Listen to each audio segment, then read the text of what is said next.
ஆண்டவரும் உலக ரட்சகரும் மீட்பருமா இருக்கிற இயேசு கிறிஸ்துவின் அற்புத நாமத்தினால் மீண்டுமாய் யாவருக்கும் காலை வாழ்த்துக்களை தெரிவித்துக் கொள்கிறோம். In the name of Jesus Christ, our Savior and Redeemer, we again give you morning greetings. அநேக புதிய குடும்பங்கள் வந்திருக்கிறீர்கள். இயேசு நாமத்தால் உங்களை வரவேற்கிறோம். New families have come to this church. We welcome you in the name of Jesus. கர்த்தர் உங்களை ஆசீர்வதிப்பாராக. God will bless you. இந்த இடத்துல மகள் பெனிடா வந்து ஆண்டவரை ஏற்றுக்கொண்டு ஞானஸ்நானம் எடுத்த பிறகு வேலை இல்லாமல் சில மாதங்கள் கண்ணீரோடு கூட இந்த இடத்துல செபித்தார்கள். Today, Sister Benita had come to church and she was praying for her job. அவருடைய உள்ளத்தில் ஒரு பொருத்தனை செய்து கொண்டு அந்த வேலைக்காக செபித்தார்கள். She had taken an oath in her heart and she was praying. ஜெபத்தை கேட்ட ஆண்டவர் நல்ல ஒரு வேலையை கொடுத்திருக்கிறார். கரங்களை தட்டி ஆண்டவருக்கு நன்றி சொல்லுவோம். God will give her a good job.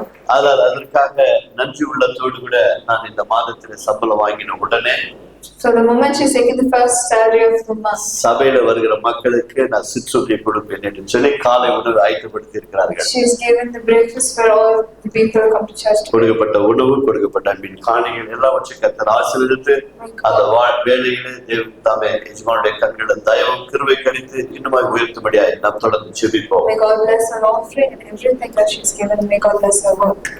நாம் இப்பொழுது தொடர்ச்சியாய் குடும்பத்தை குறித்து பார்த்து வருகிறோம். We are continually saying about the family. குடும்பத்தின் ஆசீர்வாதத்தை பற்றி நாம் தெளிவாய் புரிந்து கொள்வது நல்லது. We are saying about the blessings of the family. காரணம் என்னவென்று சொன்னால், What is the reason? இன்றைக்கு இருக்கிற சமுதாய சூழ்நிலைகள் வேறு. The situations in today's society is different. ஒரு 20 வருடங்களுக்கு போனால் அது வேறு. If you go 20 years before, it's different. ஒரு 50 வருடங்களுக்கு முன்னாடி போனா அது இன்னும் வேற மாதிரி இருக்கு. If it's 50 years before, then it's even more different. 100 வருடங்களுக்கு போனா அது வேற கலாச்சாரத்துல இருந்தது. 100 years before was a different culture. ஆனால் இன்றைக்கு வாழ்கிற நமக்கு But today the people ஒரு live in. குடும்பம் என்று சொன்னால், If you say a ஒரு family, குடும்பத்திலே கணவன் எப்படி இருக்க வேண்டும், in a family how a husband should be, மனைவி எப்படி இருக்க how வேண்டும், a wife should be, பிள்ளைகள் எப்படி இருக்க how the வேண்டும். children should be. நாம் தேவனுடைய பிள்ளைகளாய் இருக்கிற நமக்கு We were God's children. ஒரு விசேஷ போதனை தேவன் கொடுக்கிறார் என்று சொன்னால், If God is giving a special counsel to you, பாருங்கள், சமுதாயத்திலே குடும்பத்தை பற்றி பேசுவார்கள், மற்ற காரியங்களை குறித்து பேசுவார்கள். the society they'll talk a lot about family and other things. ஆனால் ஒரு குடும்பம் என்று சொன்னால், But if you say a family, தேவனுடைய வார்த்தையிலிருந்து இப்படிதான் ஒரு குடும்பம் இருக்க வேண்டும் என்பதுதான் தேவனுடைய விருப்பம். it is according to God's what our family should be. அதனால் இந்த தேவனுடைய வார்த்தைக்கு நாம் கீழ்ப்படிந்து நடக்கும் பொழுது So when we obey God's word, ஒரு பரிபூர்ண ஆசீர்வாதத்தை நாம் பெற்றுக்கொள்ள முடியும். we will receive a fulfilled blessing. நமக்கும் நம்முடைய பின் வருகிற சந்ததியும் கர்த்தர் ஆசீர்வதிப்பாராக. God will bless us and the descendants of our family. அதனால் இந்த செய்திகளை எல்லாம் தயவு செய்து கவனமாய் கேளுங்கள். So pay attention to all these preachings. ஒருவேளை அது உங்களுக்கு புரியவிட்டால் If you do not understand, எங்களை தொடர்பு கொண்டு எங்களுடைய வாழ்க்கையில இப்படி இருக்கிறது, you can contact us and tell this is how our life நீங்க is. சில நேரங்கள் ஆலோசனை கேட்பீர்கள் சொன்னால் அதற்கு பெரிய ஆலோசனை கொடுக்கலாம். If you want some counsel, they'll give you counsel. கர்த்தர் தாமே அதை செய்வாராக. Let God help. இன்றைக்கு மீண்டுமாய் ஒரு வசனத்தை வாசிப்போம். Let's start another verse. மத்தேயு 11ஆம் அதிகாரம் 28, 29 எல்லாருக்கும் தெரிந்த ஒரு வேத பகுதி. It's Matthew chapter 11 verse 28 and 29. இரண்டு வசனங்களை நான் வாசிக்க கேட்போம். Let's read these two verses. Come to me, all who labor and are heavy laden, and I will give you rest. Take my yoke upon you and learn from me, for I am gentle and lowly in heart, and you will find rest for your souls.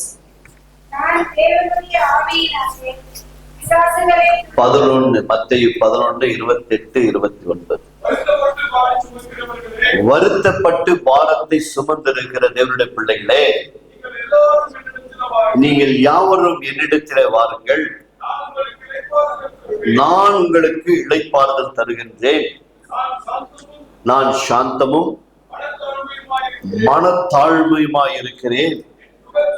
என் நுகத்தை உங்கள் மேலே ஏற்றுக்கொண்டு என்னிடத்தில் கற்றுக்கொள்ளுங்கள். ஹல்லேலூயா. Hallelujah. யார் இடத்துல கற்றுக்கொள்ள வேண்டுமா? From who should we learn?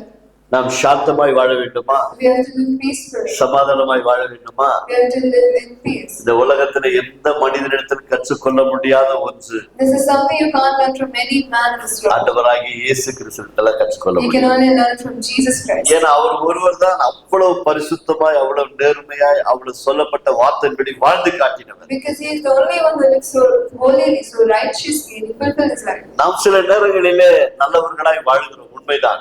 Sometimes we live as good people, it's true. நாம் அறியாமலே சில காரியங்களை தவறு செய்து விடுகிறோம். But sometimes without us knowing we do mistakes. ஆனால் அப்படிப்பட்ட தேவன் இவர் அல்ல. But he is not a God like that. இன்றைக்கு ஒன்று சொல்லி நாளைக்கு ஒன்று மாற்றுகிற தேவன் நம்முடைய தேவன் அல்ல. He is not a God who says something today and change tomorrow. தனிப்பட்ட விதத்திலே ஒவ்வொருவரும் விசாரிப்போம் என்று சொன்னால், So we individually ask everyone. ஏதோ ஒரு வருத்தம், There will be some ஏதோ ஒரு துயரம், there will be some kind of ஏதோ trouble, ஒரு கண்ணீர் some kind of tears. நம்முடைய உள்ளத்திலே இருக்கத்தான் It செய்கிறது. will always be in our heart. ஏன் இவைகள் எல்லாம் வருகிறது? Why does this all come? நாம் வாழ்கிறது பரலோகம் அல்ல, பூலோக வாழ்க்கை. Because we are not living in a heavenly life, we are living in earthly life. இந்த பூலோகத்திலே பிசாசு என்ற ஒரு சக்தி இந்த உலகத்திலே செயல்படுகிறது. In this earth there is Satan and he does evil. ஆனால் தேவனுடைய பிள்ளைகளுக்கும் இந்த உலகத்திலே வாழ்கிறவர்களுக்கும் ஒரு வித்தியாசம் முதலாவது உண்டு.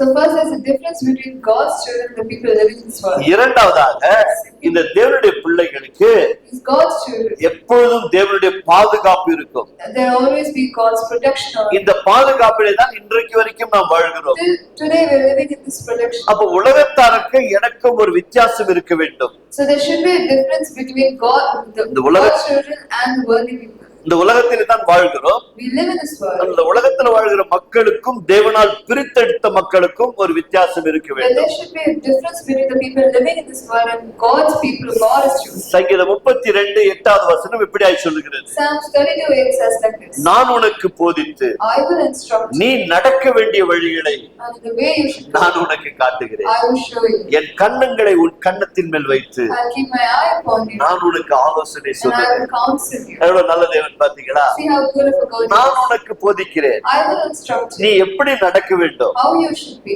அநேகர் என்ன நினைக்கிறார்கள்? What many think தேவன் மிகவும் கடினம் உள்ளவர், God is a very our hard person. கடினமானது நம்மளுக்கு கொடுத்து விடுகிறார். He always give a very hard teaching. இவ்வளவு கடினமா எப்படி இந்த உலகத்துல வாழ்வது? How can I live so strictly? அவருடைய வார்த்தைகள், அவருடைய சொற்கள் எல்லாம் கடினமானதே அல்ல. His words are not difficult. His teachings are not difficult. அவருடைய அன்பை புரிந்து கொண்டால் சுலபமா இருக்கும். If you understand his love, it's easy. அவருடைய அன்பை புரிந்து கொள்ளாமல் கடினமா இருக்கும். If you don't understand his love, that's when you find it's difficult. எவ்வளவுதான். That's அப்ப all. வருத்தப்பட்டு பாரம் சுமக்கிறவர்களே, Come to me all who labor and heavy laden. என்னிடத்துல வாருங்கள் என்று முதலாவது ஒரு அழைப்பு கொடுக்கிறார். First he calls them to himself. அப்ப அவரையே நம்பி நாம் வரும் பொழுது When we believe in him and come to him, என்ன நடக்கிறது? what happens? அவர் சொல்லுகிறார், He says, நீ வருத்தத்தோடு வந்திருக்கிறாய் அல்லவா, you come with sorrow. வேதனையோடு வந்திருக்கிறாய் You அல்லவா, come with trouble. கண்ணீரோடு வந்திருக்கிறாய் You அல்லவா, come with tears. என் குடும்பத்தில் ஒரு சமாதானம் இல்லை என்று சொல்லி வந்திருக்கிறோம் You say அல்லவா. there's a peace in my family and you come right. தேவன் வாக்குத்தத்தம் பண்ணுகிறார், God promises நீ that. என்னிடத்துல உண்மையா என்னை தேடி வந்தாயா, Have you come truly to me? என்னையே நம்பி வந்திருக்கிறாயா, You only believe me and come. நான் உனக்கு வாக்குத்தத்தம் பண்ணுகிறேன், I will promise you. நான் உனக்கு இளைப்பாறுதல் தருகிறேன். I will give you. கரங்களை rest. தட்டி ஆண்டவருக்கு நன்றி Let's சொல்லுங்க. clap hands and clap. நீ என்னிடத்துல வா, You come to me. உன் பிரச்சனை என்ன இருந்தாலும் என்கிட்ட சொல்லு, Whatever is your problem, tell it to me. நான் அதை தீர்த்து வைக்கிறேன். I will solve it. நான் இளைப்பாறுதலை கொடுக்கிறேன். I will give you rest. உன் உள்ளம் சந்தோஷத்தினால் பொங்கும், Your heart will be filled with உன் happiness. குடும்பத்தில் மகிழ்ச்சி பொங்கும். There will be joy overflowing in you. நாம் என்ன செய்கிறோம்? What do we do? பாரத்தை கொண்டு வந்து அவரிடத்துல வைக்கிறோம். We keep our labor heavy laden there. அவர் சொன்னபடி பாரத்தை கொண்டு வந்து வைக்கிறோம். We keep all our troubles there. போகும்போது எப்படி போகணும்? How do we go back? இறக்கி வச்சுட்டு போகணும். You should leave your burden and then நாம என்ன செய்கிறோம்? what we do? திரும்பி எடுத்து வச்சுக்கிட்டு திரும்பி போறோம். We take the burden back and we go. எப்படி இளைப்பாறுதல் கிடைக்கும்? How will you get rest? சிந்தித்து பாருங்க. You think and see. என்னிடத்துல வா, Come to me. உன் பாரத்தை கொண்டு வந்து உன் வருத்தத்தை கொண்டு வந்து என்கிட்ட வச்சிடு, You keep your burden, keep your sorrow to me. நான் சுமந்துக்கிறேன். I will bear it. நீ ஃப்ரீயா போ, You go free. நீ இளைப்பாறுதலா போ. You go with the rest. என்னிடத்துல வந்தா அல்லவா, You came to me, right? என்கிட்ட வந்து சாந்த குணம் இருக்குது, There's patience with me. என்கிட்ட வந்து தாழ்மை இருக்குது, There's humility with me. அதை நான் uனக்கு கற்று தருகிறேன். I will teach you that. எப்படி சாந்தமா இருக்க வேண்டும், How you should be gentle. எப்படி தாழ்மையா இருக்க How you வேண்டும், should be lowly. நான் கற்று தருகிறேன். I will teach you. ஏன்னா நான் அப்படி இருக்கிறபடியா நான் உனக்கு கற்றுக் Because கொடுக்கிறேன். I am like that, I will teach you so. அப்ப இந்த நல்ல தேவனிடத்துல வந்து So to this good God we come. நம்முடைய பாரங்களை வைத்த பிறகு How do we keep our burden? நமக்கு ஒரு நம்பிக்கை இருக்க வேண்டும். There should be a faith within ourselves. நமக்கு நம்பிக்கை இல்லை என்று If சொன்னால் we don't have a faith, நம்மால் அது பெற்றுக்கொள்வது மிக கடினமா இருக்கும். we can't receive it. நீதிமொழி புஸ்தகம் Proverbs 14 அதிகாரம் 26 27 வசனங்களை வாசித்து பாருங்க. chapter 14 verse இங்க 26. கர்த்தர் என்ன சொல்கிறார் பாருங்கள். Let's see what he says here. கர்த்தருக்கு பயப்படுகிறவனுக்கு In the fear of the Lord, யாருக்கு பயப்படுகிறவர்களுக்கு? who has fear? கர்த்தருக்கு பயப்படுதல் என்று சொன்னால், If you say fear of the Lord, கர்த்தரை மதித்து அவருடைய வார்த்தை நம்புகிறவர்களுக்கு the ones who respect and believe His word, திட நம்பிக்கை உண்டு. they have strong confidence, அவன் பிள்ளைகளுக்கும் and His children அடைக்கலம் கிடைக்கும். will have refuge. என்ன சொல்றார் கர்த்தரு? What does He say here? எனக்கு என் வார்த்தை மரியாதை கொடுத்து என் இடத்துல வந்திருக்கிறாய் அல்லவா? You respected my word and you've come here, right? நான் உனக்கு சொல்லுகிறேன், I tell you, என் மேல் உனக்கு மரியாதை வைத்து என் மேல் நம்பிக்கையை வைத்திருக்கிறாய் அல்லவா? because you've kept your respect and faith, அதனால் உன்னையும் ஆசீர்வதிக்கிறேன், so I bless உன் you, பிள்ளைகளுக்கும் என் அடைக்கலத்தை கொடுக்கிறேன். and I give you my refuge to your children as கர்த்தருக்கு well. பயப்படுதல் First, fear the Lord. ஜீவ ஊற்று. It's a fountain of life. அதனால் இந்த உலகத்தில் வருகிற கண்ணிகளுக்கு நீ தப்பி வாழலாம். That one may turn away from the snares of death. கண்ணி வைக்கிற ஒரு பிசாசானவன் இந்த உலகத்தில் இருக்கிறான். There is a Satan who keeps your snares. தேவனுடைய வார்த்தையின்படி நடக்காதபடி இருக்க வேண்டும் என்று சொல்லி ஒரு கண்ணி வைக்கிறான். For you not to walk in God's path, He keeps a trap for you. நம்ம கர்நாடகத்துல இருக்கிறதுனால Because we live in Karnataka. சிலருக்கு இந்த தமிழ் வார்த்தை புரியாது. So you may not understand this Tamil word. கண்ணி என்று சொன்னால் You say snare. ஒரு பறவைகளை பிடிக்கிறவன். The one who traps birds. பறவைகளை வானத்துல பறக்கிற பறவைகளை பிடிக்க வேண்டும் என்று சொன்னால் If you have to hunt a bird that's flying, அதற்கு சில வலைகளை வைத்து பூமியிலே வைப்பான். okay, they will keep a trap on the earth. அந்த பறவைகளுக்கு அந்த கண் அந்த லாக் பண்ற இது இருக்குது இல்லைங்களா, அது கண்ணுக்கு தெரியாது. They will not know there's a trap set there to clip their wings. ஆனா அது உணவுகள் உண்ணுகிற அந்த பொருட்களை மட்டும் மேல போட்டு வைப்பார்கள். They will put all the food that the bird will take. அந்த கல்லையோ பருப்போ அல்ல ஏதோ ஒன்று போடும்போது அதை வந்து உட்கொள்ள அது ஆசையாக வந்து இறங்கும் வானத்திலிருந்து. When they put some grains for the bird, they will come to eat it. சாப்பிட்டுட்டு பறக்கலான்னு சொல்லும் போது When after eating they try to fly, அவன் வச்சிருக்கிற கயிறுல அந்த கால் மாட்டிக்கும். the legs of this bird will get caught in the net. அது பறக்க எதிர்க்க அது முடியாது. It cannot fly ஏன்னா காலு கட்டில மாட்டிக்கிச்சு. because the legs are tied up. இதை போலதான் Like this. நமக்கு கண்ணுக்கு தெரியாத சில தீமையான காரியங்களை நம்ம முன்னாடி வச்சிருவாங்க. There are a few evil things that's kept in the front of our eyes which we may not see. மாயான இச்சைகளை போய் நம்ம விழுந்துருவோம். We'll go fall in those desires. நமக்கு தெரியாது. We don't know. ஐயோ நானும் விழுந்துட்டேன். I've fallen. ஆமா நான் தான் விழுந்துட்டேன். Yes, I have only fallen. ஏன்னா எனக்கு தெரியாம போயிடுச்சு. Because he did not know. அவ கண்ணி வச்சிருக்குது எனக்கு தெரியாம. Because I did not know he's kept a trap there. கர்த்தர் சொல்லுகிறார், That's why God. நான் உனக்கு இளைப்பாறுதல் தருகிறேன். I will give you rest. நான் உனக்கு எப்படி வாழ வேண்டும் என்று கற்றுக் கொடுக்கிறேன். I will teach you how to live. நீ எப்படி நடக்க வேண்டும் என்று கற்றுக் கொடுக்கிறேன். I'll teach you how to walk. ஒரு கணவன் மனைவியிடத்தில் எப்படி வாழ வேண்டும். How a husband should live this ஒரு way. மனைவி தன் கணவனிடத்தில் எப்படி வாழ How a வேண்டும். wife should live with his husband. இதை புரிந்து கொண்டாலே குடும்பத்திலே தெய்வீக சமாதானம் உண்டாகிவிடும். If they understand this, there will be a peace in the family. 1 பேதுரு 3ஆம் அதிகாரத்திலே 1 Peter chapter 3. 7 வசனங்களை நீங்கள் வீடுகளிலே வாசித்துக் கொள்ளுங்கள். You can read those verses in your home. அதை விளக்கி கொடுக்கிறேன், நீங்கள் புரிந்து கொள்ள வேண்டும். We will explain it to you, you should understand. 2 வசனங்கள் மனைவிகளை குறித்து சொல்லப்படுகிறது. 2 verses are told about the wives. பாருங்கள், இன்றைக்கு சபைகளில் நீங்க எந்த சபைக்கு போனாலும் சரி, No matter which church you go to, எவ்வளவு நிறைய ஜனங்கள் வந்து நிரம்புகிற, ஆயிரக்கணக்கான ஜனங்கள் வந்து நிரம்புகிற சபையா இருந்தாலும் சரி, even if there are thousands of people gathering in that church, நீங்கள் அன்று அங்க கணக்கிட்டு பார்ப்பீர்கள் if சொன்னால் you're gonna count and say, பெண்கள் தான் அதிகமா இருப்பாங்க, women will be more. ஆண்கள் குறைவா தான் இருப்பாங்க. The men will be less of it. யார் குறைவா இருப்பாங்க? Who will be less? ஆண்கள் தான் குறைவா, The men will be less. பெண்கள் தான் அதிகமா The இருப்பாங்க. women will be ஏன்னா counted. குடும்பத்திலே ஒரு தெய்வீக சமாதானம் இல்லை. Because there's no peace in the family. கணவன் சரியான வேலைக்கு போவதில்லை. Husband is not going to a proper work. அப்படியே வேலைக்கு போனாலும் சம்பளத்தை கொண்டு வந்து கொடுப்பதில்லை. Even if he goes to work, he's not giving a salary. பலவிதமான தவறான பழக்க வழக்கங்கள், There are wrong things, affairs is going on. இதனால் திருமணமான மனைவிமார்கள் மிக சோர்ந்து போகிறார்கள். So the wives become very tired of this. உண்மைதான், It's true. சோர்ந்து போவது உண்மைதான். It's true they become tired. மகிழ்ச்சியாய் ஆரம்பிக்கப்பட்ட வாழ்க்கை The life that starts with joy, இப்ப சோர்ந்து போயிருக்கிறார்கள். but now they're very sad. கர்த்தர் அந்த மகள் சபைக்கு வந்திருக்கிறபடியால் Now because that woman has come to church, அந்த மகளை பார்த்து மகளுக்கு ஒரு ஆலோசனை கொடுக்கிறார். now he looks at that daughter and he gives a counsel. பேதுரு குடும்பத்தில் இருந்தவர். Peter was in the family. அவருக்கு குடும்பம் என்றால் என்ன என்று தெரியும். He knows what a family is. அதனால் அவரும் தேவனால் அழைக்கப்பட்ட ஒரு மனிதன் தான். Because he was also a person called by நம்ம God. குடும்பத்தில் என்னென்ன பிரச்சனைகள் எல்லாம் நடக்கிறது அவருக்கு நன்றா தெரியும். So he knows what the conflicts that come in a family. அதனால் தேவ ஆவியானவர் அவருக்கு ஏவப்படுகிறார். So God the Holy Spirit now teaches. அந்த ஏவப்பட்டபடி அதை எழுதி வைக்கப்பட்டிருக்கிறது வேத புத்தகத்திலே. Now as he is his thought, his rights in the Bible. இந்த வேத புத்தகத்துல என்றைக்கு எழுதப்பட்டது? When was this written in the Bible? நேற்று எழுதி இன்றைக்கு நமக்கு ஆலோசனை கொடுக்கவில்லை. He didn't write it yesterday and did not give the counsel today. இயேசு மரித்து உயிர்த்தெழுந்த பிறகு After Jesus died and rose, 50-60 வருடங்களுக்குள்ள எழுதப்பட்டது. it was written within 50-60 years. அப்ப 2000 வருஷம் ஆயிப்போச்சு. So it's been 2000 years. அப்ப அவர் வாழ்ந்த காலத்திலே The time he lived, இப்படி பெண்மணிகள் இருந்திருக்கிறார்கள். there were people, women like this. மனைவிகளே, Wives, உங்கள் சொந்த புருஷருக்கு கீழ்ப்படிந்திருங்கள். be subject to your own husbands. இந்த உலகத்திற்கு யாருக்கு கீழ்ப்படுகிறீர்களோ இல்லையோ, Whether you obey anybody or not, உன் சொந்த புருஷனுக்கு கீழ்ப்படிந்திரு. obey your husband. இங்க வேதம் மிக தெளிவா The எழுதப்பட்டிருக்கிறது. Bible clearly says, ஒருவேளை if உன்னுடைய கணவன் your husband, இந்த திருவசனத்திற்கு கீழ்ப்படியாதவர்களாய் இருந்தால், if he is disobedient to this word of God, மனைவி தேவனுக்கு கீழ்ப்படிந்து கணவனுக்கு கீழ்ப்படுகிறாள், wife is obedient to God's word and the husband, கணவன் தேவனுக்கும் கீழ்ப்படிவதில்லை, but the husband is not respecting God, மனைவியை மதிப்பதில்லை. he doesn't respect his wife. உண்மையாக எழுதி வைத்திருக்கிறார். He has written it here. அப்படி என்று சொன்னால், If it's like அந்த that, கீழ்ப்படியாத கணவனை this husband is not obedient. எப்படி நான் அவரை ஆதாயப்படுத்திக் கொள்வது? How can I get him into the point where he obeys? வேதம் தெளிவாய் போதிக்கிறது. The Bible clearly 3 காரியங்களை கர்த்தர் சொல்லுகிறார். God says 3 things there. ஒன்று, கணவனுக்கு கீழ்ப்படி. First, obey your husband. இரண்டாவது, உன் கற்புள்ள நடத்தை. So be with a good conduct. தெய்வ பக்தியோடு விட.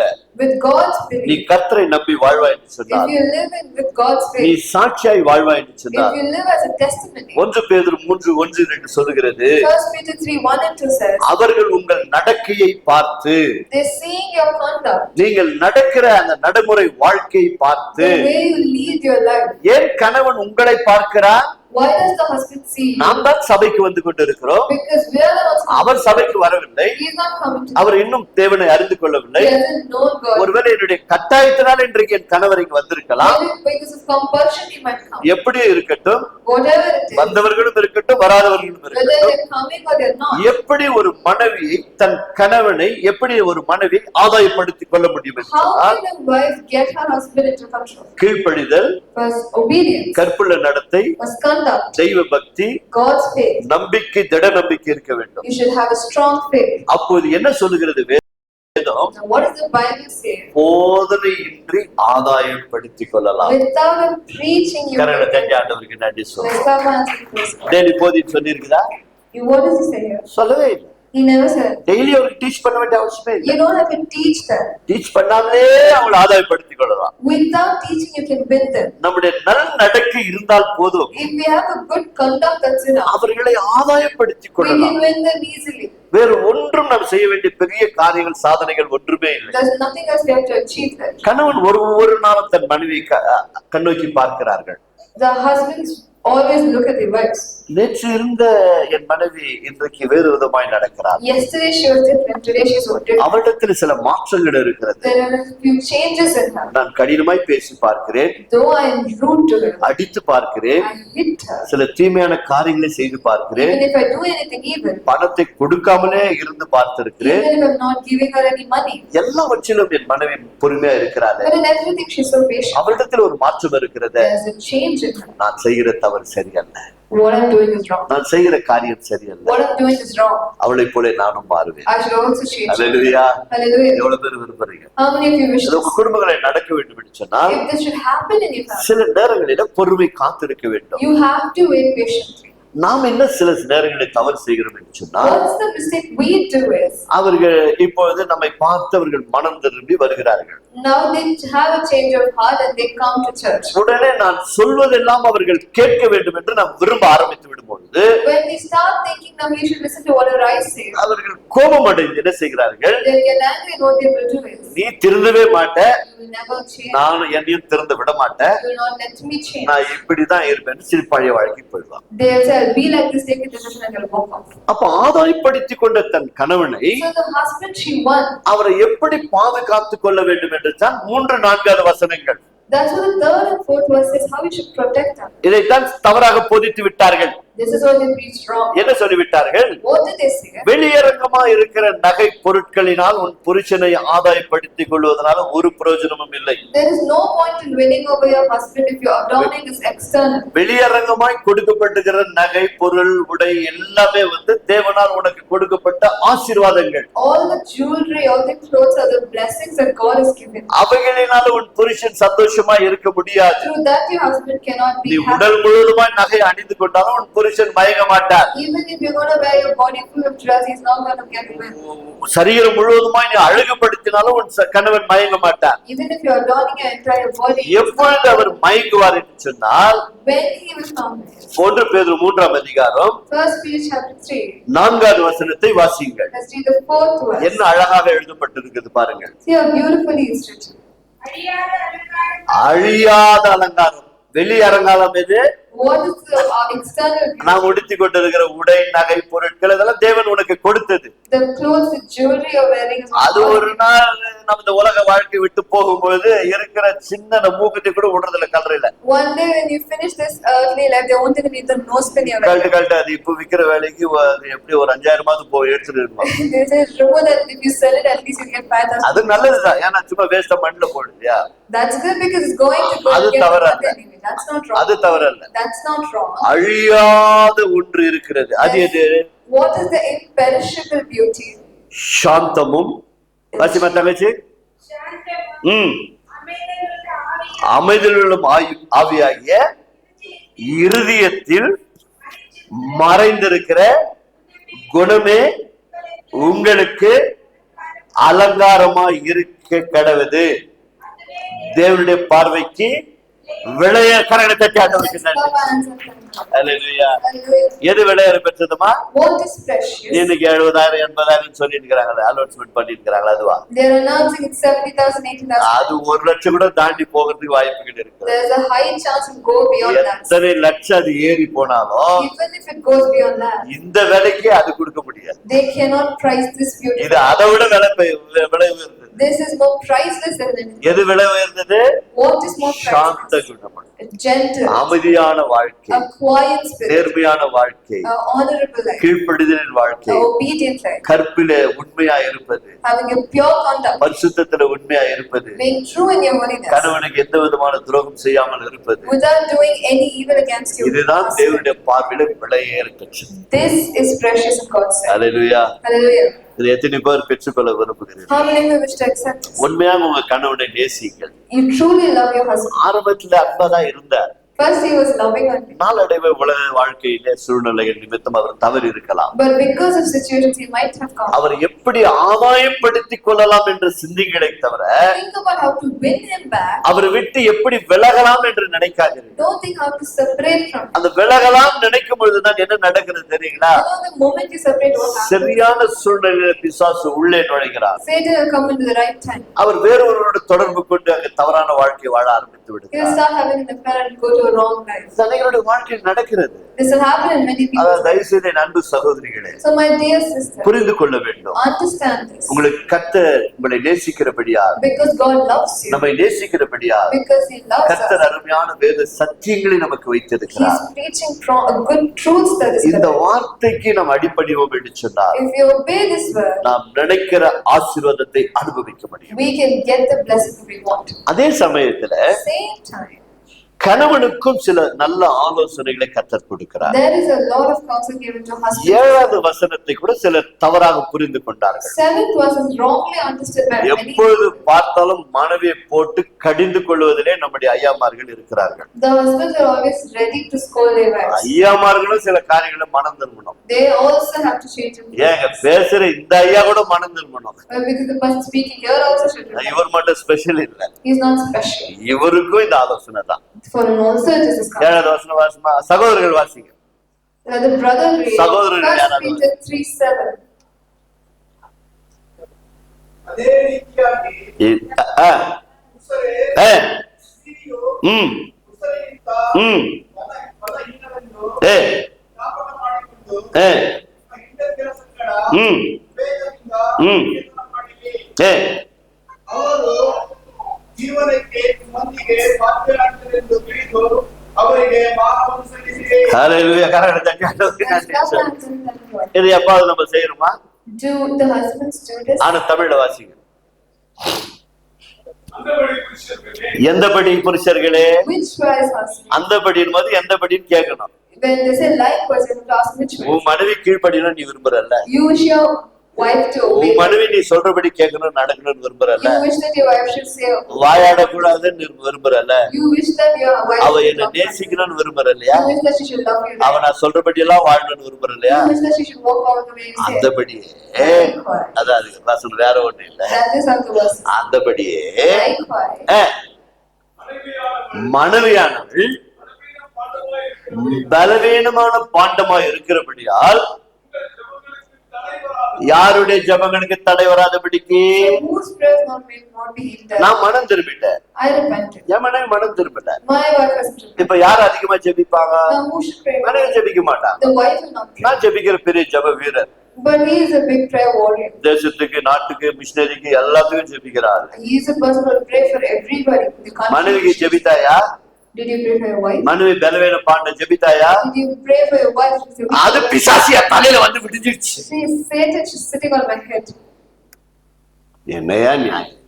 What justice is this? எந்த விதத்துல நியாயம்? How is it even right?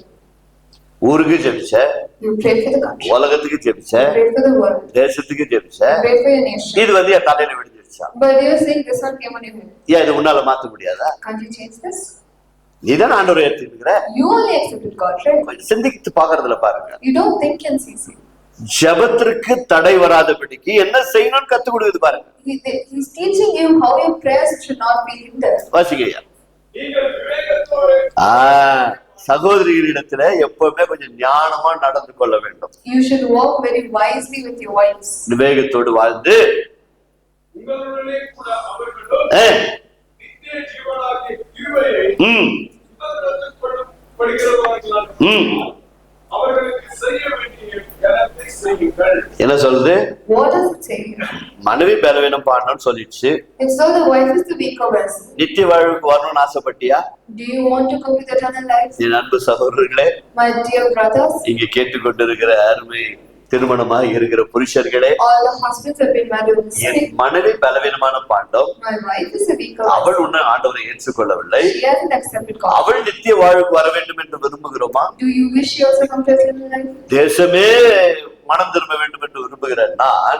I who want the entire nation to repent. இன்பத்திலும் துன்பத்திலும் பிரமாணிக்கமாய் வாழ்ந்து கொண்டிருக்கிற என் மனைவி My wife I promised with all joy and sorrow. நித்தியத்திற்கு வர வேண்டும் என்று என்றைக்காவது நான் விரும்பி இருக்கிறேனா? Have I ever prayed that she should come to the eternal life? அவர்கள் செய்கிற சில காரியங்களை குறித்து கனப்படுத்த நான் தயாரா இருக்கிறோமா? Are you ready to honor few things she does for நாம் you? சிந்திக்க வேண்டும். You should think and நாம் சில நேரங்களிலே மிகவும் கடிந்து கொள்கிறோம். sometimes we're very harsh with them. இப்ப கடந்த வாரம் சொன்னேன் இல்லையா, எபிரேயர் 5:21, Last week we had seen Ephesians 5:20. ஒருவருக்கு ஒருவர் கீழ்ப்படிந்திருங்கள்.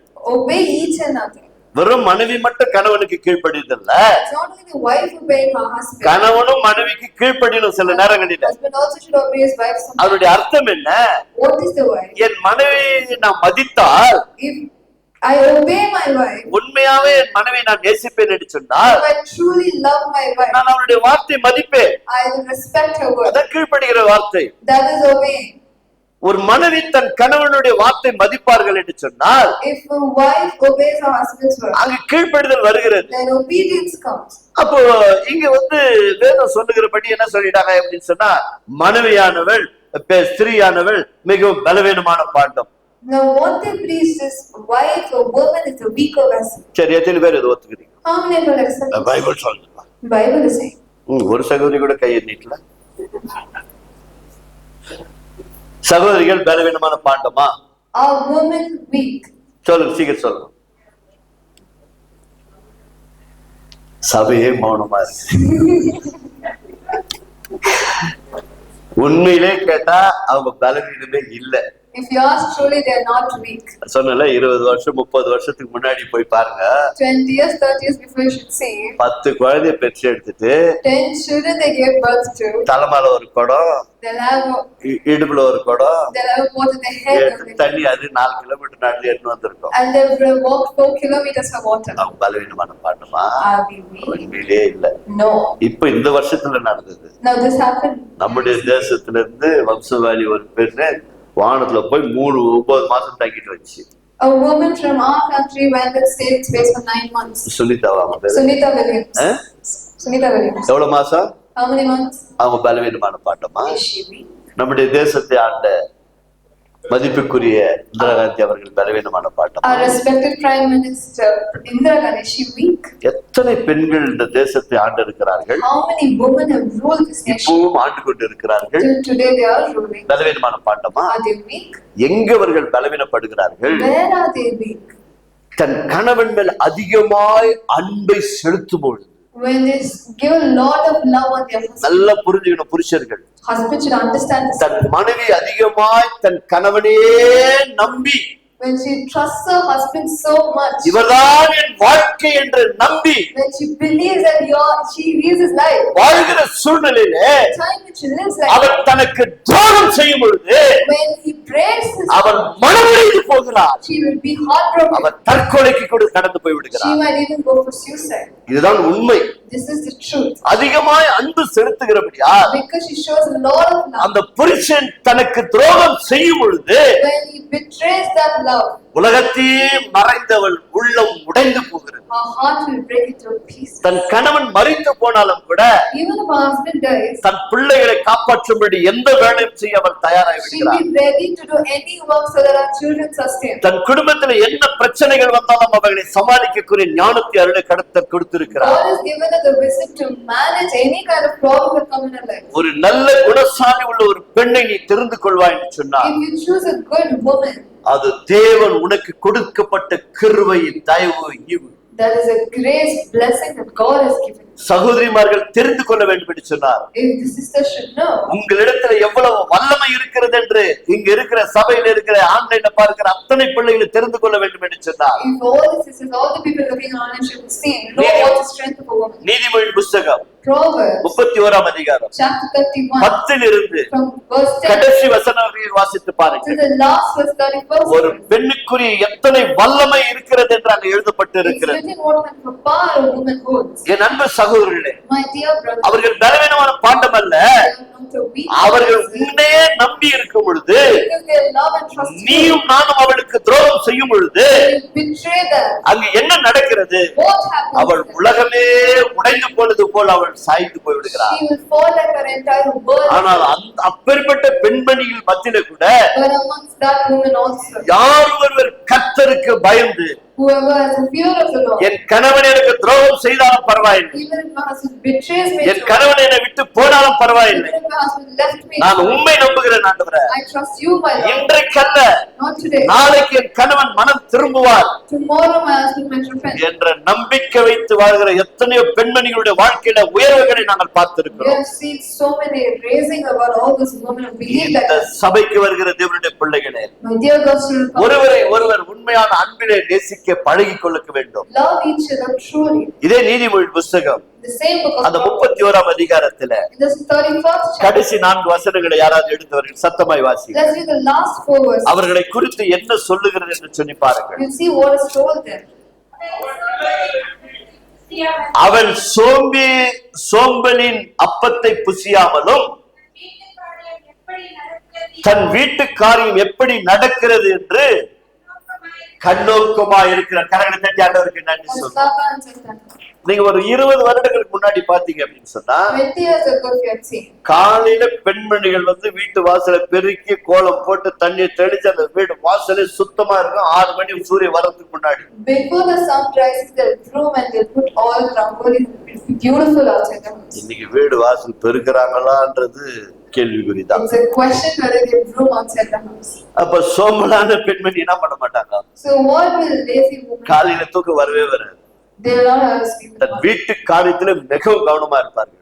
They will be very eye to eye on details and what's than happening. கணவனுக்கு என்ன செய்ய வேண்டும், What should do to than us? பிள்ளைகளுக்கு என்ன செய்ய வேண்டும், What should do to children? அவர்கள் மிகவும் கவனமா இருப்பார்கள். They will be very concerned. இரண்டாவது, Secondly, அவர்கள் பிள்ளைகளை எழுப்பி அவளை பாக்கியவதி என்கிறார். யாரை பார்த்து யார் பாக்கியவதி என்று சொல்வார்கள்? who will say blessed?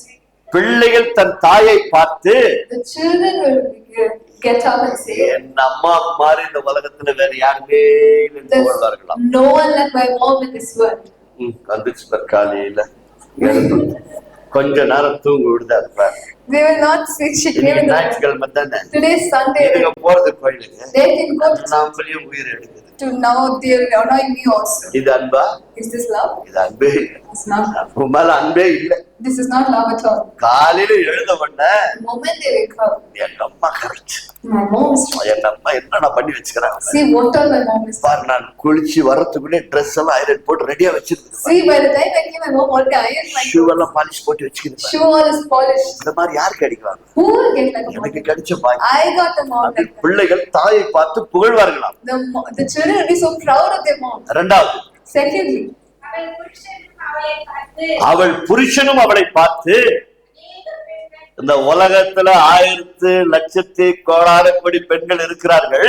you say that many women on this earth, இந்த சாரியமாய் ஏ, இருந்தது நீயோ நீயோ எல்லாரும் அவர்களில் எல்லாரும் மேற்பட்டவர் அவளை என்று அவளை புகழ் கரணை தட்டி ஆண்டவருக்கு நன்றி bless சொல்லுவோம். them and hallelujah. hallelujah.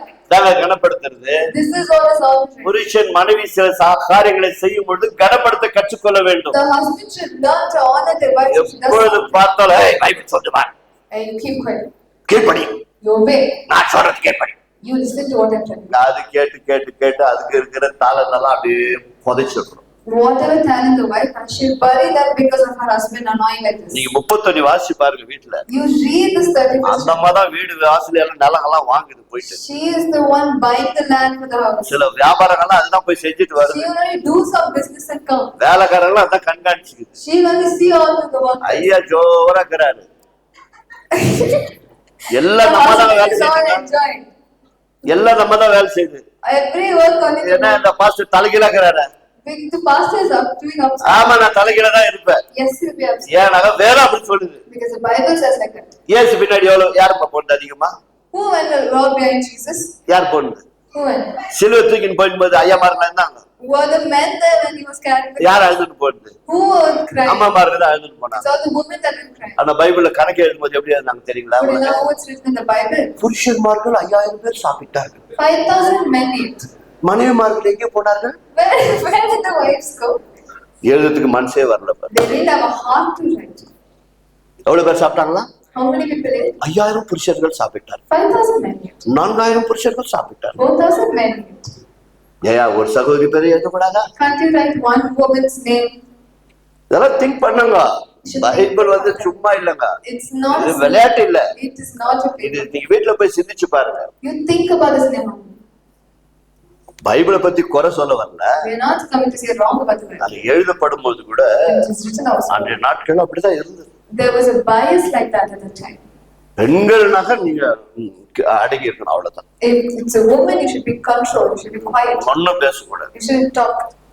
அது கர்த்தருடைய வார்த்தையின்படி அல்ல. That is not according to God's word. மனைவியை கனப்படுத்து என்று வேதம் சொல்லுகிறது. The Bible says you should honor your wife. அவள் சில நேரங்களில் உன்னை நம்பி வாழும்போது When she trusts you and she ஏதோ ஒரு தவறை செய்து if you did something wrong, அவளுக்கு மறைத்து வாழும்பொழுது when you hide that in you, அவள் உள்ளம் உடைந்து விடுகிறார். she will be heartbroken. உலகத்துல எத்தனை பேர் அவளை தாக்கினாலும் எதிர்த்து நின்று விடுகிறார். No matter how strong other people come and ஆனால் she stands strong.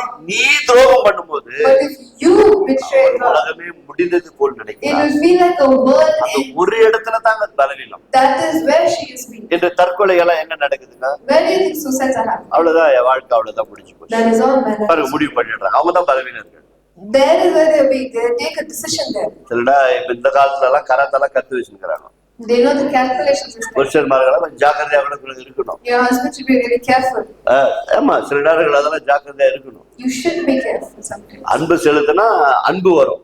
If you give love, you will get love. அடிப்பட்டா அடி தானா ஒன்னு அடிக்கிறதுக்குள்ள 3 அடி மேல விழுந்துரும். You hit, you will get 3 times back.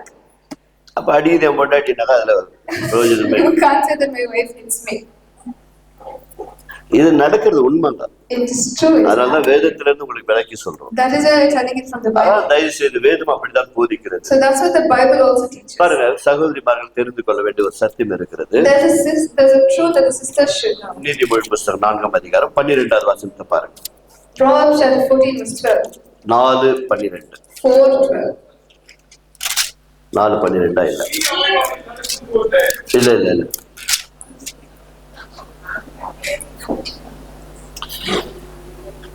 வாசிங்க. நீ அவர்களை நடக்கும் போது இல்ல 12 நாள் மன்னிக்கணும். 12 நாள் 12:4. 12 நாள் நீதிமொழி. An excellent wife is the crown of her husband, but she who brings shame is like rottenness in his bones. குணசாலியான ஸ்திரீ குணசாலியான ஸ்திரீ தன் புருஷனுக்கு கிரீடமாயிருக்கிறாள். லட்சை உண்டு பண்ணுகிறவளோ அவனுக்கு எழுபுருக்கியாய் இருக்கிறாள். இங்க என்ன சொல்லப்பட்டிருக்கிறது? What does it say here? அதனால்தான் தேவன் நினைத்ததை மனிதன் பிரிக்க கூடாது என்று சொல்லுகிறார். That is why he says, what God has united, let no man separate. தன் புருஷன் உண்மையாகவே சமுதாயத்திலே தமிழில் தலை நிமிர்ந்து நடக்க வேண்டுமா? If a husband has to raise his head high and walk, நீதான் அவருக்கு கிரீடம். you are the crown for him. அவர் தலை நிமிர்ந்து வாழ வேண்டும் என்று சொன்னார். If he has to raise his head and live, நீதான் கிரீடம். you are the crown. வேதம் தெளிவாய் போதிக்கிறது. The Bible clearly says, அவருக்கு நான் கிரீடமா தான் இருக்க வேண்டுமே தவிர you should be a crown to him. அவர் தலை குனிந்து வாழ்வதற்கு நாம் இடம் கொடுக்கவே You should கூடாது. never give a chance for him to bow his head. இதை நம்முடைய வாழ்க்கையில் நாம் கடைபிடிக்க வேண்டும். This you should use in your life. 18:22 படிக்கும். Let's say 18:22. கணவன்மார்களுக்கு It's for the husbands.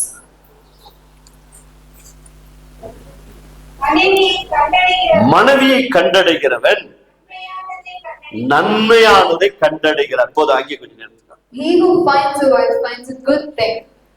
இப்போ Now, மனைவியை கண்டடைகிறவன் the one who finds a wife, நன்மையை கண்டடைகிறான்னு சொல்லிருக்கு. in story he finds a good thing. நீங்க ஆரம்பத்துல என்ன சொன்னீங்க? What did you say in the beginning? என்ன செல்லம் சாப்பிட்டியா? What did you eat? என்ன மகன் சாப்பிட்டியா? Did you eat, my darling? ஏன் தூங்கவே இல்லையா? Why didn't you sleep? உனக்கு என்ன வேணும் சொல்லு. What do you want? இது 6 மாசம் ஓடிச்சு. This came for 6 months. சரியே You devil! என்ன அப்படியே குப்பெல்லாம் கொட்டி காட்டுங்க. What the garbage all is here? இப்ப என்னாச்சு? What happened? செல்லம் போயிடுச்சு, Your darling went, மகன் போயிடுச்சு, baby went, ராணி போயிடுச்சு, queen went. இப்ப சனியனு. It became devil. நன்மை கண்டடைஞ்சியா? Did you find a good thing?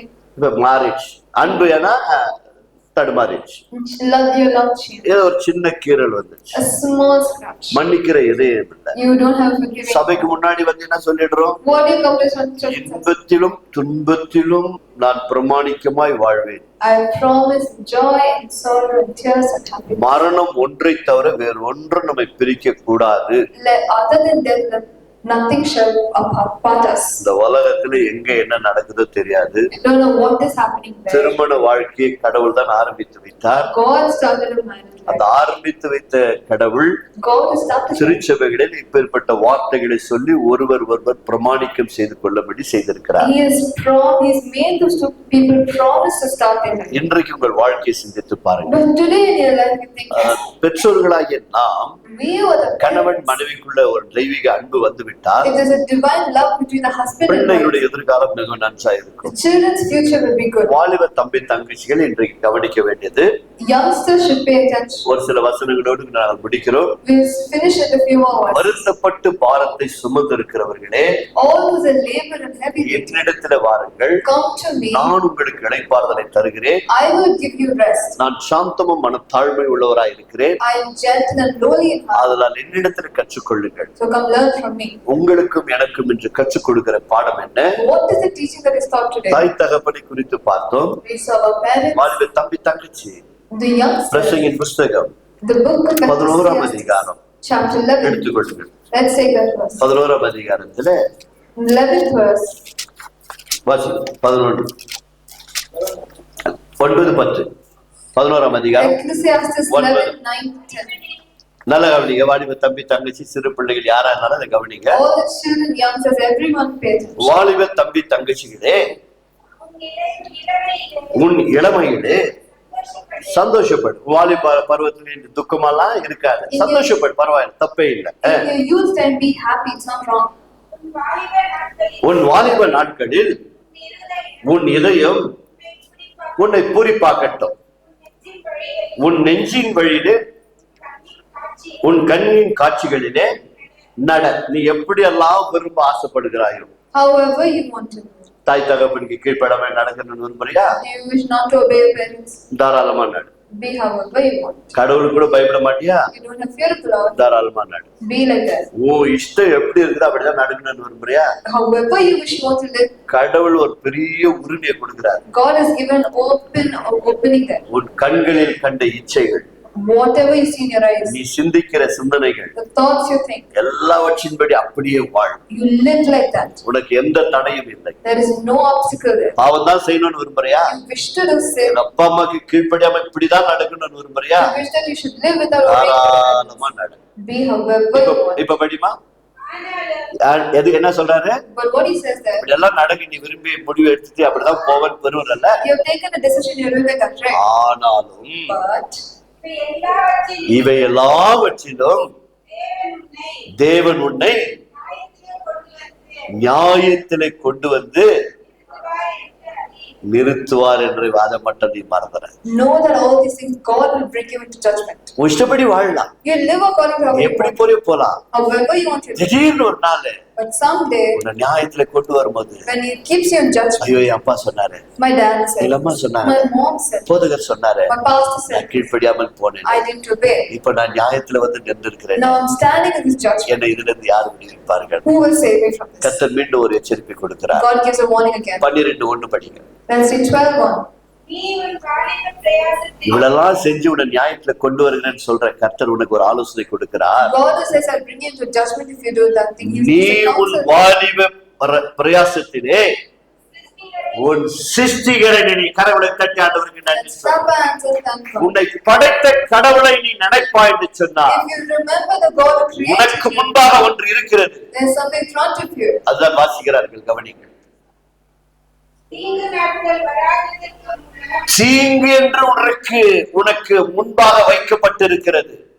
Evil is kept in front of you. பிசாசு என்ற தீமை சக்தி உனக்கு முன்பாக இருக்கிறது. Satan, the power is there in front of you. பிசாசு உன்னை விழும்படி ஒரு கண்ணி வைத்திருக்கிறான். He's kept a trap for you to fall. அந்த கண்ணிலே நீ சிக்கிக் கொள்ளக் கூடாது என்று சொன்னார். If you shouldn't fall in that trap, உன் வாலிப பருவத்திலே the days of your உன்னை youth, படைத்த கடவுளை நினை, remember your உன்னை creator. உண்டாக்கின கடவுளை நினை, Remember your உன் creator. பெற்றெடுத்த தாய் தகப்பனுடைய வார்த்தைக்கு மரியாதை கொடு, Obey the words of your parents. உன் கையிலே கொடுக்கப்பட்ட வேதத்திற்கு மரியாதை கொடு. Give respect to the Bible given to தீங்கு you. நாட்கள் உனக்கு முன்பாக வைக்கப்பட்டிருக்கிறது. Evil days will come before you. அந்த தீமையிலிருந்து நீ காப்பாற்றப்பட வேண்டும் என்று You சொன்னார். have to be saved in உன் that. வாலிப பருவத்திலே In the days of your உன்னை youth, படைத்த கடவுளை நினை என்று வேதம் சொல்லுகிறது. just remember your creator. ஆனால் வாலிப தம்பி தங்கச்சி, So my dear young எனக்கு brother, எல்லாம் தெரியும் என்று நீ போவா என்று சொன்னார். say I know everything and you go. தீங்கு வரும் பொழுது Evil comes, உன்னை காப்பாற்ற ஒருவரும் there will be வரமாட்டார்கள். no one to save you. தேவன் உனக்கு உதவி செய்ய வேண்டும் என்று சொன்னார். If God has to help உன் you, சிருஷ்டிகரை நினை,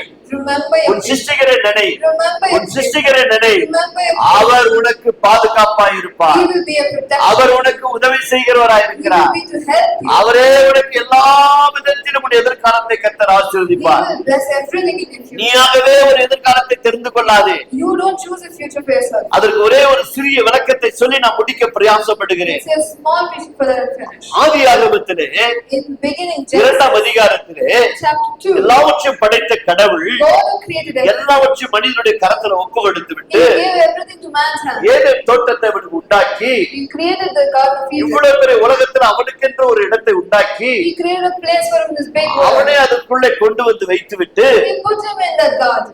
அவனுக்கு கர்த்தர் சில வேலைகளை கொடுத்து விட்டு Now God gives him some work there. அவனுக்கு ஆண்டவர் ஒரு காரியத்தை சிந்தித்து அவர் சொல்லுகிறார். There he thinks and he says something to him. இவ்வளவு காரியத்தை நாம் செய்து விட்டோம். I did everything.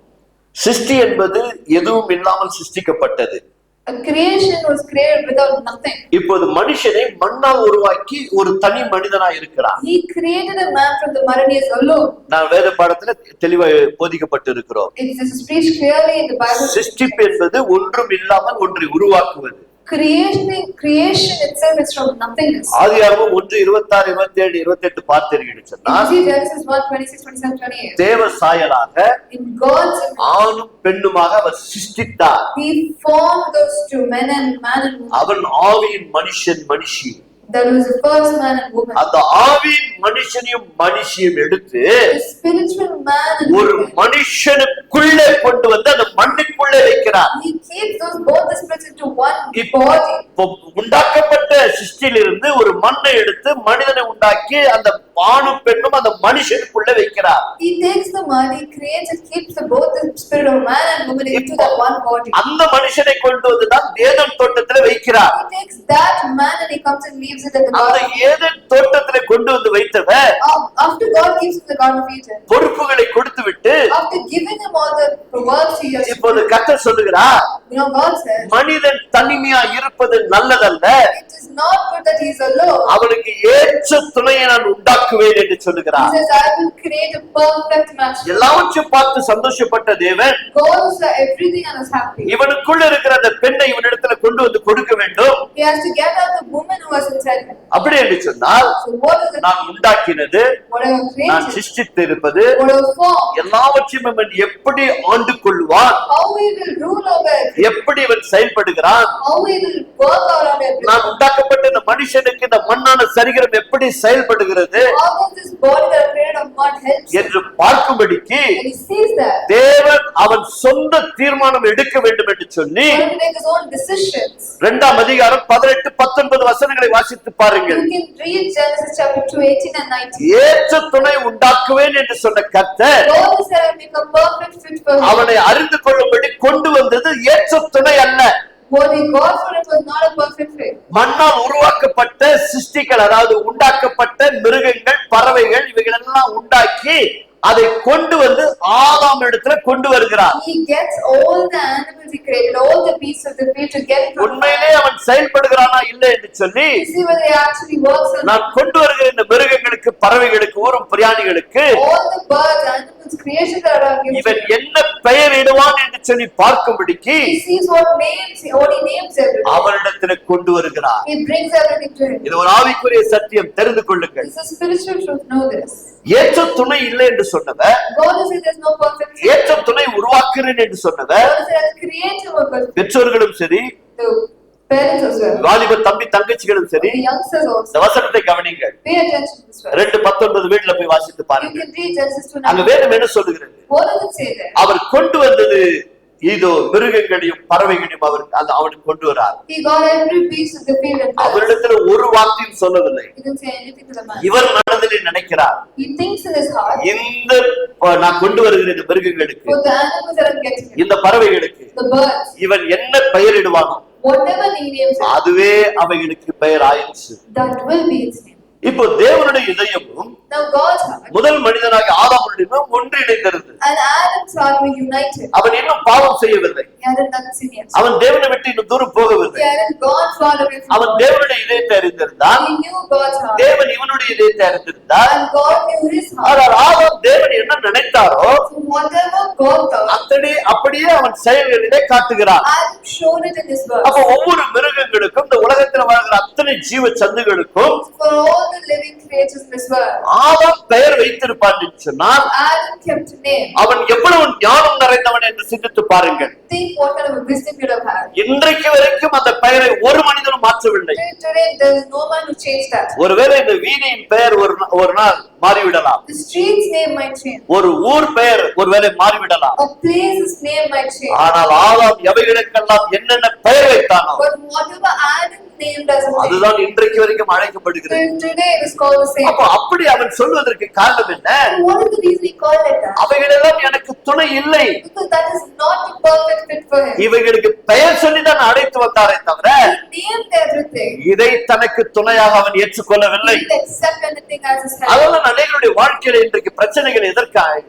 What is the reason there's a lot of fight in the family? தேவனுக்கும் பயப்படுவதில்லை, They don't obey God. பெற்றோர்களுக்கும் பயப்படுவதில்லை. They don't obey the தன்னுடைய parents. விருப்பத்தின்படி எடுத்துக் கொள்ளும் பொழுது When they choose their own அங்கு wish, இந்த மிருக குணம் உள்ளவர்கள் உள்ள உள்ளே நுழைந்து விடுகிறார்கள். There are people with animalistic behaviors. தீமையான எண்ணம் உள்ளவர்கள் உள்ளே நுழைந்து They விடுகிறார்கள். come with evil thoughts. என்னுடைய வாழ்க்கையில நான் அனுபவத்தில் சொல்லுகிறேன். He says from experience of his life, எத்தனை வாலிப தம்பி தங்கச்சிகள் ஆலோசனை கொண்டு வரும்பொழுது when many youngsters come for counseling, அவர்கள் சொல்லுகிற ஒரு காரியம் என்னவென்று சொன்னால், one thing what they say is, ஐயா ஒரு ஈய பார்த்தா கூட அவர் அடிக்க மாட்டாரு, he won't even beat a bee that's like, நீதான் முதல் ஈய தெரியுமா அவனுக்கு அப்படின்னு.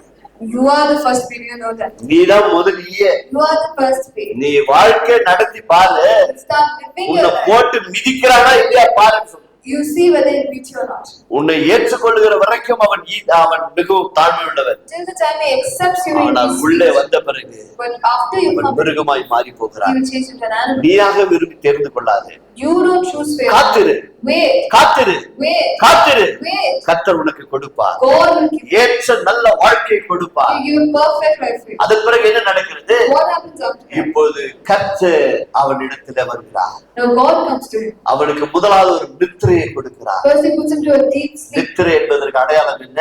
What is the significance? தேவன் சொல்லுகிற வார்த்தையை நீ தியானிக்க வேண்டும். It's about meditating on God. ஆண்டவரே என்ன திட்டம் வைத்திருக்கிறீர்? What plans have you kept? என்னுடைய எதிர்காலம் என்ன? What is my future? நான் தெரிந்து கொள்வதா Will I know it? அல்லது நீர் தெரிந்து எனக்கு கொடுக்கிற வாழ்க்கையா? Or will you choose and give it? சிந்தித்து பாருங்கள்.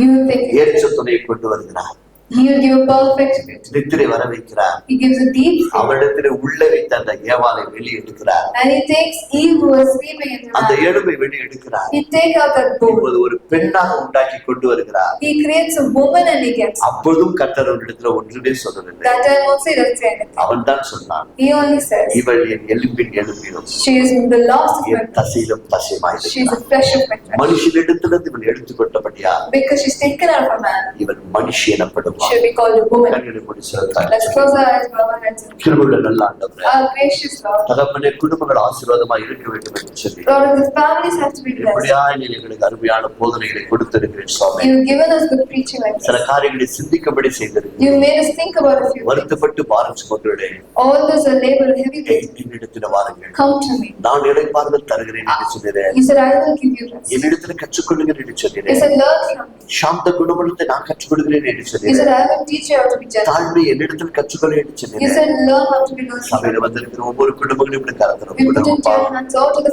சிறு family, பிள்ளை முதல் பெரியவர் வரைக்கும் from small children to all இப்படி the பேசுகிற family. எங்களுக்கும் இப்படி கலந்துரும் We போடுகிறோம். put into your hands one நாங்களும் கூட speaking. எங்கெல்லாம் தவறு செய்கிறோமோ We also, when you've gone wrong, எல்லாம் மனம் திரும்ப கத்த உதவி you செய்ய will help us repent. எங்கள் வாலிப நாட்களில் நாங்கள் தவறு செய்யாதபடிக்கு, For in our young days, we should not do wrong. குடும்பத்திலே மனைவிக்கு துரோகம் செய்யாதபடிக்கு, Without betraying the wife and husband. கணவனுக்கு துரோகம் செய்யாதபடிக்கு, Without betraying the husband. நாங்கள் ஒரு கிறிஸ்துவ குடும்பமாய், As one Christian திரு family. குடும்பமாய், As a one holy தெய்வ family. பக்தி உள்ள குடும்பமாய் வாழ With God-filling faith. கர்த்தர் எங்களுக்கு அருள் புரியும். Lord, you give us the grace. செபிப்போமா. Let us pray. கிருபையுள்ள நல்ல ஆண்டவரே, Our gracious Lord, கேட்கப்பட்ட வேத சத்தியங்களப்பா according to the words of நம்முடைய பிள்ளைகளுடைய கரத்துல ஒப்பு கொடுக்கிறோம். we put into your hands, பிள்ளைகளை கர்த்தர் ஆசீர்வதிக்கிறாங்க. you bless your children. எங்களிடத்துல குறைபாடுகள் உண்டு ஆண்டவரே, There are எங்கள் குறைகள் எல்லாம் மன்னித்து, but you எங்கள் குறைகள் எல்லாம் மன்னித்து you forgive our எங்கள் shortcomings குடும்பங்களை ஆசீர்வதிப்பீராக. and you bless our எங்கள் family. பிள்ளைகளை ஆசீர்வதிப்பீராக. Bless our children. நாங்கள் மாற்றிக்கொள்ளுகிறோம் ஆண்டவரே, We change, Lord. எங்கள் வாழ்க்கையை நாங்கள் மாற்றிக்கொள்ளுகிற We Swami. change our N lives. மனைவி நான் நேசிக்கிறேன் I ஆண்டவரே, will love my N life. கணவனை மதிக்கிறேன் I ஆண்டவரே, will respect my N husband. பிள்ளைகளை நான் மதிக்கிறேன் I ஆண்டவரே, will respect my பிள்ளைகள் children. பெற்றோர்களை நாங்கள் மதிக்கிறோம் என்று ஒப்பு கொடுக்கிறார்கள் அப்பா. The children also have to ஒவ்வொருவரையும் தனிப்பட்ட விதத்துல கர்த்தர் ஆசீர்வதிப்பீராக. Lord, you bless each and everybody individually. தெய்வீக சமாதானத்தை கொடுப்பீராக. Let there be divine peace. கர்த்தர்கள் அப்படியே செய்கிறமைக்காக Thank you for doing so. மகிமை எடுத்துக்கொள்ளும். Take the glory. ஆசீர்வாதம் தரும். Bless them with your blessing. இயேசுவின் நாமத்தினால் In the name of Jesus. we pray. Amen. Amen. கரங்களை தட்டி ஆண்டவருக்கு நன்றி. Clap our hands.